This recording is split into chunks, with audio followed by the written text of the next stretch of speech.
City University Television. In association with the Center for Advanced Study in Theater Arts.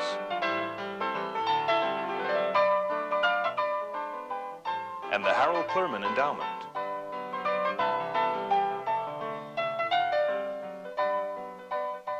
Presents Spotlight.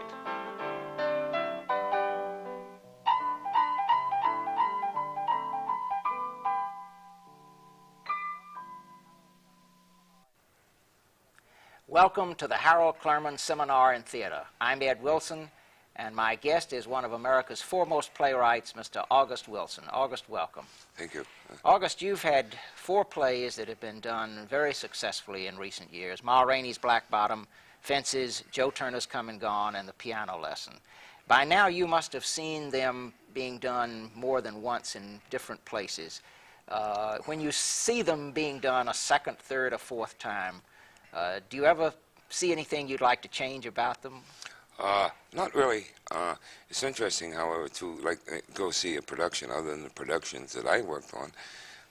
It's as close as you can come to seeing the play for the first time. Right. I've gone to some shows, and I don't know how the show is staged or who's in it or whatnot. Has that happened much? Have you seen several of your plays now done by companies other than the original company that you worked with? Yes, particularly Joe Turner. I saw, I think in the space of 2 weeks, I saw 3 different productions you did? of that. And Fences you've seen in productions other than the original production? Yes, I've only seen one, and that's the production in Pittsburgh. Which, of course, is where the play is set, so Yes. that must have been interesting for you. It was great. There's, I mean, for instance, in Fences, there's a character, I used the name of the woman, Miss Pearl. Well, I know a Miss Pearl, and she was in the audience that night, as well as some of the other names of people I used, Coach Zellman. Really? Yeah. So Were these based on real people then? Well, they weren't really based on real people, but I used the name. name as a way of honoring them, Right. And so they were absolutely delighted. It must have given it an extra dimension then. No question, yes. What about when you have seen Joe Turner's Come and Gone in productions that were not part of, that you were a part of, which you were originally when Lloyd Richards directed them, and you were right there with him? What kind of perspective did it give you, and what feelings did you have watching your plays then being done by somebody else? I've been very pleased. Have you? In all the productions that I saw, which makes me feel good because I know that the script can be transferred to a different production, and even in the hands of, say, amateurs, that it would work. And it was do different values come out in different? Oh, sure. It depends on the director and the actors and the kinds of people. Have you been surprised sometimes at what emerged, or has it been pretty much what you were I've been expecting? surprised. I saw a show at the American Conservatory Theater of Joe Turner in San Francisco, which was directed by my best friend, Claude Purdy, and I thought he did an absolutely wonderful job with that play. He's a person you'd worked with many years ago, right? He's a person, yes. I've known him since 1970, and we worked together in St. Paul on some earlier work. And you were very pleased with that. I was very pleased. It was a stunning production, actually. August, I want to talk a little bit about something that you've written, of course, about the black experience in America, and you've written about the black experience in America through different decades of this century. Each one of your plays is set in a different decade, beginning with Joe Turner's Come and Gone, which was, 1911 in a Pittsburgh boarding house, but then the 20s with Ma Rainey and the 50s with Fences and so forth. In terms of the black experience, which I want to talk about in a moment, but there's one interesting aspect, it seems to me, about your plays that is a sort of byproduct that I'd like for you to comment on. Namely, you've given black actors an opportunity to perform, not only on Broadway, but in these other productions you've just been talking about. Isn't it a problem for black directors and black actors in this country? In other words, you're writing about the black experience and the problems that blacks have in general, getting jobs, attaining all sorts of things. But here is a case where it seems to me there just aren't that many opportunities for black actors. There aren't that many opportunities because the theaters, there aren't that many plays by black playwrights that they do. So if you don't have a role for the actor, obviously you can't use the actor. and there aren't that many plays. I mean, there's a lot of work available. The artistic directors of the theaters, are concerned about their audiences and feel that the audience is not going to come to see a black play, and so as a consequence, they do not put them on their season, etc. I'm fortunate in the sense that it seems currently now that I'm having my work done in a lot of different places, and it's given the actors an opportunity, as you said, to work. And it's really heartwarming for me to meet these actors, because they walk up to me and they say thank you. I mean, we've got, one guy said, I've been living off Fugard for like the past 10 years, and now I have, and he has designs that he's going to play all the roles in all the plays. I mean, Well, he's already yes. planned this out. So really, well, of course, Athol Fugard is a white writer who writes about South Africa primarily. So, and there are a lot of black roles in his plays, but there just aren't that many who've been able to break through. Black writers, I mean, Charles Fuller with A Soldier's Play, Yes. and you with your plays. Mm-hmm. But it really, as you say, it takes that, except for an unusual person like Fugard, and he's Yes. a real exception. He's No the question. only one I know writing about South Africa. Then it means that the actors have to wait for those parts, don't they? They have to wait for those parts. But another interesting thing I discovered is that the actors in their careers have not been asked to do that much. They've played some roles, but they're not really fully developed roles, or roles that have the depth of some of my characters, and this is what they tell me. And they sometimes they have a difficulty in wrestling with, say, someone playing the role of Troy. In Fences, has never been handed a role that big before, so he has to learn the lines and interpret, and it's kind of, in a sense, they're working over their head trying to wrestle rediscover their talent, and by having an opportunity to actually use it. Again, James Earl Jones, who played that part of Troy on Broadway in Fences, is an actor who has had a wide range of experience and opportunity, but again, he's a real exception, isn't he? No question. He was the one. There's always seems to be one that gets work, and he had a tremendous reputation coming out of Great White Hope, and he was able to work. But still, Fences was only the second new play that he did. He did the Shakespeare, and He's done Othello and that sort of thing. and Of Mice and Men, and in Iceman Cometh, I guess. But it's really only the second original Fences play? was the second original play. That's hard to believe, because he's Yes. been on the scene so much. Yes. But it does point up the problem then, doesn't it? Exactly. That's why I think why I mentioned it. Yes. Yeah. Well, and what is the answer? I mean, I'm sure there's no easy answer. There's no easy answer. I'm hoping that through my work, that the producers and artistic directors of these theaters will see that their audience, which is primarily white, that the black experience is a part of the American experience, and that they're interested, and that their audience will come and see the play. And if they see that, then they may begin to do some plays by other black playwrights. Are there more and more productions of your plays in the regional theaters around the country? Are they being done? Are all four of them being done now in resident theaters? Yes, well, three. The Ma Rainey, Fences, and Joe Turner are being done. But isn't the piano lesson, is that being done some too? Oh, sure. I'm sorry. That's their production that we were working with. Yes, we did it at exactly. the Huntington Theater in Boston, Oak Globe in San Diego, and Chicago at the Goodman Theater. So all four of those plays are now being done, or have been done in recent years in the resident In theater. resident theaters, yes. It's actually the black playwright, it seems to me, is there's some parallel with women playwrights in the sense that I hear from women playwrights. That is, that playwrights, period, have trouble getting productions. Yes. And then it's twice as hard if you're a black playwright, and the women playwrights feel it's very difficult for them because there's a certain prejudice there in terms of their work. But probably maybe even more in terms of the black playwright, because, as you say, there's this whole question about the audiences, how an audience is going to respond. Yes. I want to ask you, you made a statement, speaking of the black experience in general and of your own philosophy, and which we've talked about previously, and you've talked about when you were interviewed by Bill Moyers. You've talked about the fact that you feel it was probably a mistake for blacks in the South to migrate north during a greater part of this century in general, because they migrated, of course, from Africa to the South originally. So this was, in effect, a second migration. Except, I must say, the first one was not a migration. Well, yes, exactly. It was not a migration. You're quite right. That's a very good correction. It was forced migration. Forced migration.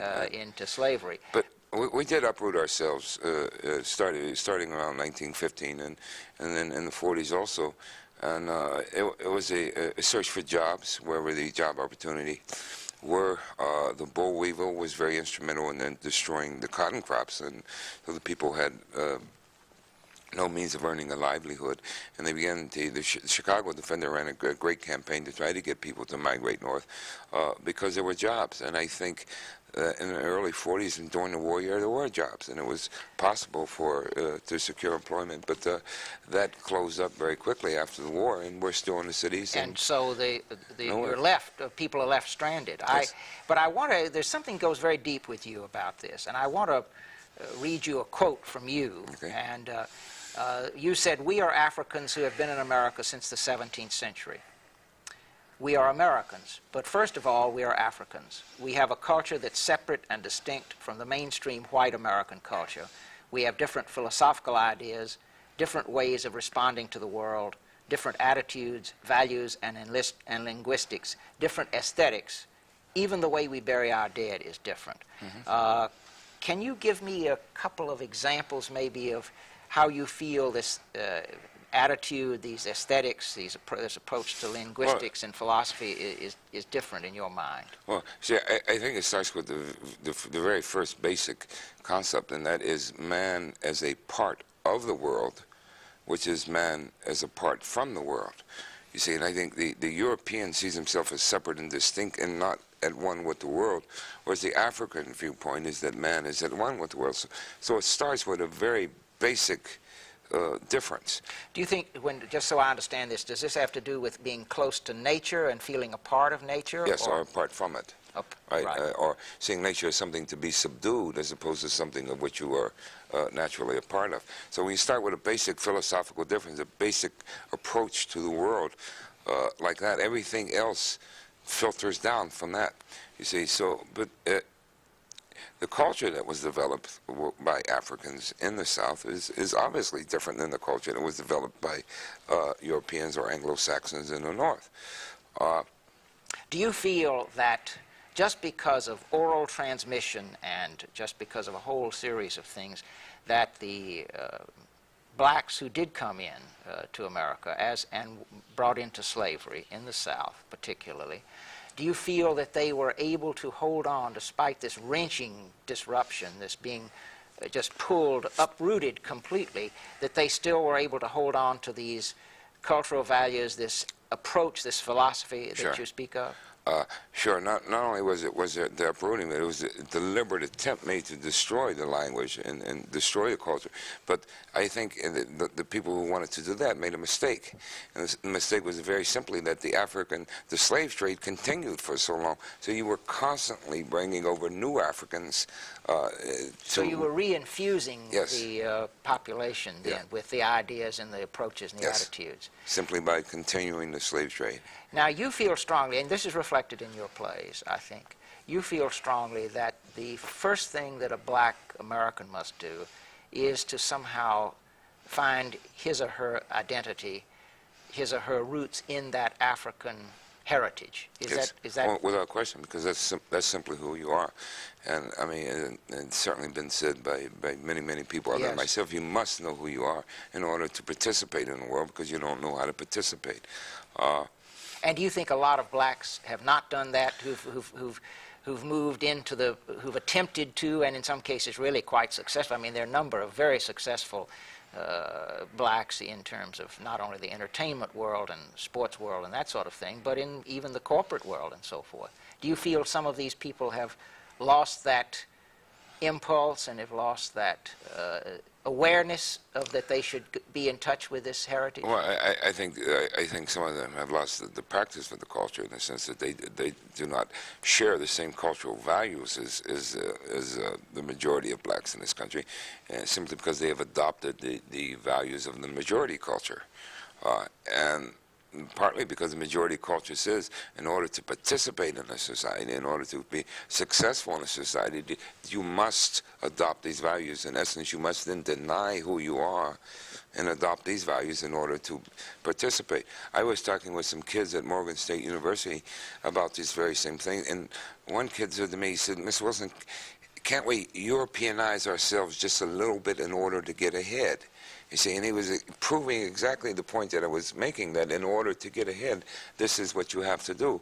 And as a 17 and 18-year-old kid, he recognized that. How do you feel about, what would you say to somebody like that, to some 17 or 18-year-old kid who approached you with that problem, that dilemma? Well, I told him absolutely not. I mean, right?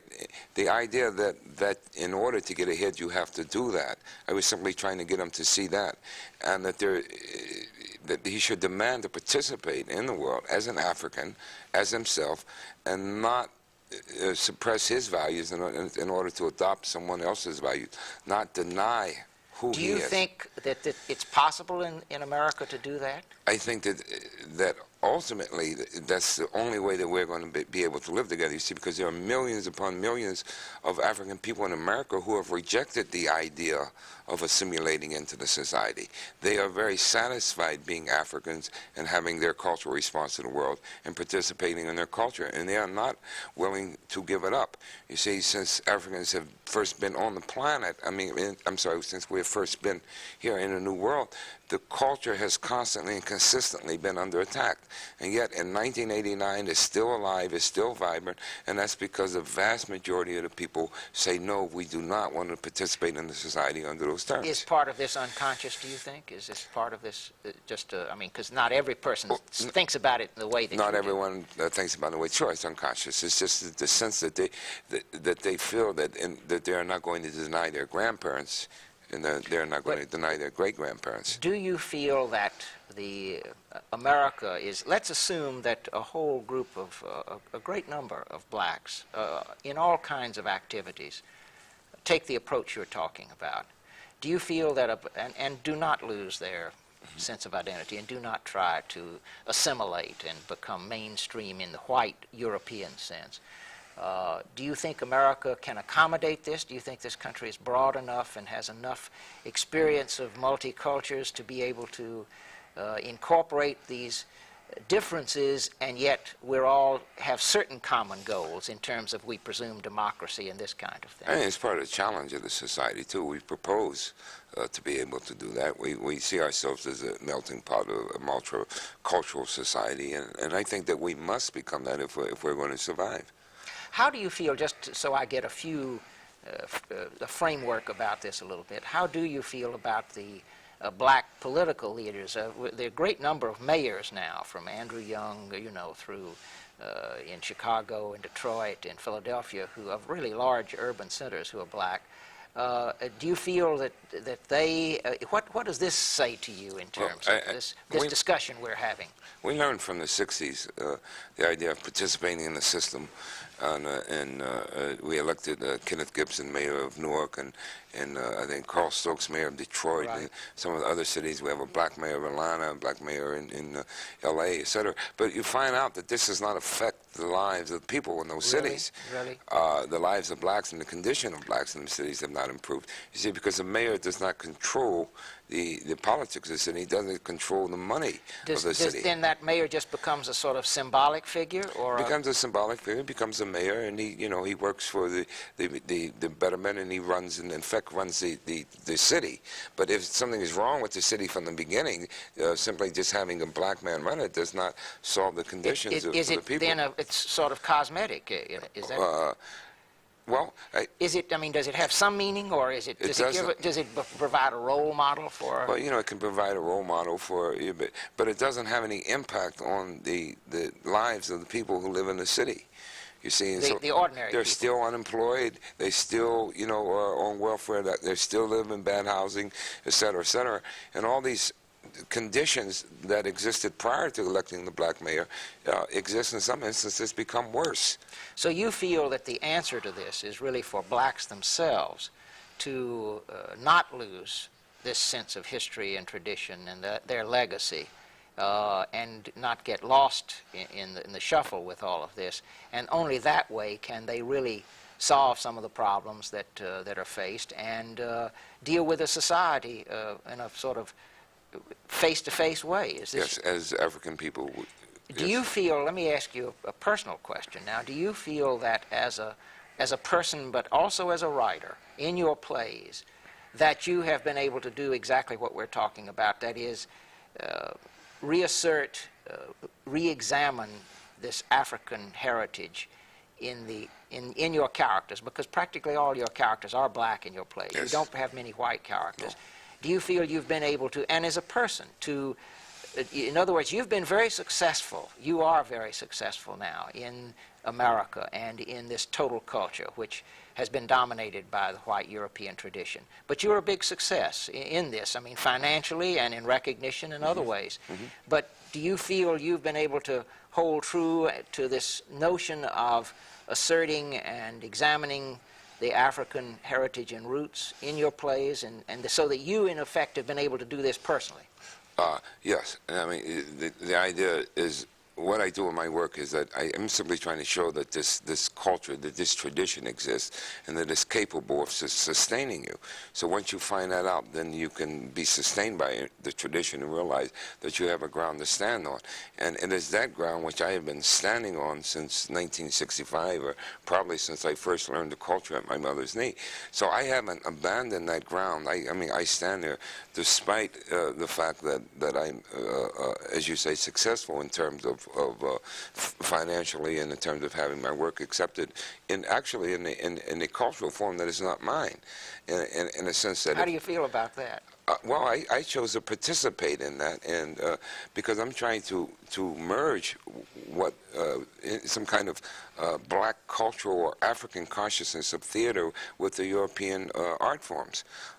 In the same way that the jazz musicians took the saxophone, the marching instrument, and turned it into an instrument in which they push their culture and their soul through the horns. I'm trying to do the same thing with theater, so I'm following the musicians in essence, and because they demonstrated that it's possible to be done, and I just stake that out as my territory. And so you don't you're not opposed to this merging or to a form of synthesis, as long as one remains true to one's values and one's tradition. Yes, you see, because we are both African. We've always been Africans. We've been Africans from the beginning, and it's the American part that we have the problem with. But we're not going back to Africa, so we must be Americans. Exactly. And so we must, that sort of cultural synthesis must take place, if we are to survive as a society over the next 100 years. But you feel that musicians, particularly jazz musicians, Yes. have really pointed the way then. They've been able to affect this. They've been able to affect that by taking the European instruments and changing the face of music with them. There's been a great deal of interaction, hasn't there, in terms of black performers, black musicians, black singers, and so forth. And in other words, it's hard to really draw a line in music in this country in a lot of cases and say this is black, or this is African, and this is Western Europe. It's been so, it seems to me, synthesized. And don't you think? Yes, yes, I agree with that. I mean, but you can still tell with this. Oh, I understand that, but I think the African mind also has some other contributions to make to society if they're allowed to make them. For example, outside of music, I mean, we can participate in any area of the society. Right. I mean, you mean in other words, if one brings, you happen to bring it in theater, yes. But you think that blacks in other areas of the arts, but in other areas of activity, could bring the same kind of thing. Well, question, sure. Because one of the fascinating things, I mean, and this has been true of the arts from the beginning, not just your art, but all art, it begins usually in a very specific place and time with a very specific situation. In your case, they are black families and a black culture, as I say, in this country in different decades, and then other people of a totally different racial background or cultural background identify with this. Yes. And you must have been aware of this from the beginning, or were you? Well, when I became aware of it, I think was after a performance of Fences at Yale Repertory Theater, and it was around graduation, and there was an old man from Yugoslavia who had came over to see his grandson, or even his great-grandson graduate, because he was a very old man, about 80-some years old, and he stood there out on the sidewalk talking to me with tears in his eyes and in very broken English tried to tell me that this character, Troy Maxon from Fences, was his father. And I just thought that, I mean, that's when I first became aware that the play was reading across racial and cultural lines and making connection with something. So it was not only American families who came up to you and said, this husband, because you have a husband and wife Yes. situation, a father-son situation Yes. in Fences, people, and you must have had a number of white people say to you Without this. question, sure. But now, this Yugoslavian man, 87 years old, really got to you Yes. then. Well, and he couldn't speak English very well. And he was standing and he was with tears. And this is an old man. And I just thought, and he was telling me that this black guy, Troy Maxon, reminded him of his father.